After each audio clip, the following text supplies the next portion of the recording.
ನಮಸ್ಕಾರ ವೀಕ್ಷಕರು, ಸುಮಾರು 12 ಲಕ್ಷಕ್ಕಿಂತ ಹೆಚ್ಚಿನ ಫಲಾನುಭವಿಗಳ ಬಿಪಿಎಲ್ ರೇಷನ್ ಕಾರ್ಡ್ಗಳನ್ನ ರದ್ದು ಮಾಡ್ತಾ ಇದ್ದಾರೆ. ಅದೇ ರೀತಿಯಾಗಿ ಎಪಿಎಲ್ ರೇಷನ್ ಕಾರ್ಡ್ಗಳನ್ನ ಕೂಡ ರದ್ದು ಮಾಡಲಾಗ್ತಾ ಇದೆ. ಸೊ ಆಹಾರ ಇಲಾಖೆಗೆ ಸ್ವತಃ ಸಿಎಂ ಅವರೇ ಆದೇಶವನ್ನ ಮಾಡ್ತಾ ಇರುವಂತದ್ದು. ಯಾರು ಫೇಕ್ ಡಾಕ್ಯುಮೆಂಟ್ಸ್ ಗಳನ್ನ ಹೊಂದಿರ್ತಾರೆ ಸೊ ಅವರೆಲ್ಲರ ರೇಷನ್ ಕಾರ್ಡ್ಗಳನ್ನ ರದ್ದು ಮಾಡಿ ಅಂತ ಹೇಳಲಾಗ್ತಾ ಇದೆ. ಸೊ ಇದುವರೆಗೂ ಕೂಡ 12 ಲಕ್ಷದ ಸಮೀಪ ಬಿಪಿಎಲ್ ರೇಷನ್ ಕಾರ್ಡ್ಗಳು ರದ್ದು ಆಗ್ತಾ ಇದೆ. ಅದೇ ರೀತಿಯಾಗಿ ಎಪಿಎಲ್ ಕೂಡ. ಸೊ ಹಾಗಾದ್ರೆ ನಿಮ್ಮ ರೇಷನ್ ಕಾರ್ಡ್ ಕೂಡ ರದ್ದು ಆಗಿದೆಯಾ ಇಲ್ವಾ ಅನ್ನುವಂಥದ್ದನ್ನ ನಿಮ್ಮ ತಾಲೂಕಿನಲ್ಲಿ ಅಥವಾ ನಿಮ್ಮ ಗ್ರಾಮದಲ್ಲಿರುವಂತಹ ಒಂದು ಜನರ ಬಿಪಿಎಲ್ ರೇಷನ್ ಕಾರ್ಡ್ಗಳು ಎಷ್ಟು ಜನರ ರೇಷನ್ ಕಾರ್ಡ್ಗಳು ರದ್ದಾಗಿದೆ ಅನ್ನುವಂಥದ್ದನ್ನ ನಿಮ್ಮ ಮೊಬೈಲ್ ನಲ್ಲಿನೇ ಚೆಕ್ ಮಾಡ್ಕೋಬಹುದು. ಅದು ಹೇಗೆ ಅನ್ನುವಂಥದ್ದನ್ನ ಈಗಾಗಲೇ ಒಂದು ವಿಡಿಯೋದಲ್ಲಿ ತಿಳಿಸ್ಕೊಟ್ಟಿದ್ದೀನಿ. ಸೊ ಇದ್ರ ಬಗ್ಗೆ ಸಂಪೂರ್ಣವಾಗಿ KH ಮುನಿಯಪ್ಪನವರು ಏನ್ ಹೇಳಿದ್ದಾರೆ ಅನ್ನುವಂಥದ್ದನ್ನ ಸಂಪೂರ್ಣವಾಗಿ ತಿಳಿಸ್ಕೊಟ್ಟಿದ್ದೀನಿ.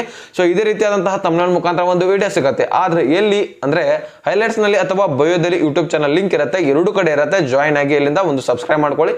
ಇದೇ ರೀತಿಯಾದಂತಹ ತಮಿಳ್ನಾಡು ಮುಖಾಂತರ ಒಂದು ವಿಡಿಯೋ ಸಿಗುತ್ತೆ, ಅಲ್ಲಿಂದ ನೋಡಿದ್ರೆ ಸಂಪೂರ್ಣವಾಗಿ ಮಾಹಿತಿ ನಿಮಗೆ ಅರ್ಥ ಆಗುತ್ತೆ. ಸೊ ನೀವೇನ್ ಮಾಡ್ಬೇಕು ಹೇಳಿ, ಈ ಒಂದು ವಿಡಿಯೋಗೆ ಲೈಕ್ ಕೊಟ್ಬಿಟ್ಟೆ ನಿಮ್ಮ ಸ್ನೇಹಿತರಿಗೆ ಶೇರ್ ಮಾಡಿ